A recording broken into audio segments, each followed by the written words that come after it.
Oh, pulis na naman kabahidor. Sus, ginoo ko. Hippie ng pulis. Binibingbang yung mga presong babae. Wala stick, walang puso talaga itong pulis ito. Nagtinding na naman, di ba? Bago pala yung may tinding na pulis doon nga, nangihila ng senior citizen. Ngayon, pulis na naman. Hippie pa. Iwan ko, baka doon yung sumisibuban banda, no? Hindi ko masyado na ano yun, pero nag-umpisa na ang pagkatinding. Kasi hindi naman ako nakatutok manood talaga ng ano dahil may trabaho tayo eh. Tayo rin yung trabaho. Pero, ang taas na ng views, no? Sa isang hippie ng pulis na talagang binibingbang yung mga presong babae at saka inaano pa, binibinta ba daw? So,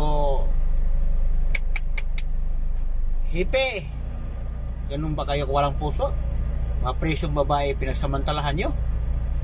O, anong reaction nito sa mga mga opisyal? Parang dumadami na yata ang mga pulis ngayon nga mga pasaway. Nako, wala nang matino talaga. Pakiramdam ko parang naubos na yata ang kalukuhan nito. Mga pulis na ito. Priso, binibingbang, wala stick, kapolisa ka, hippie ka pa naman.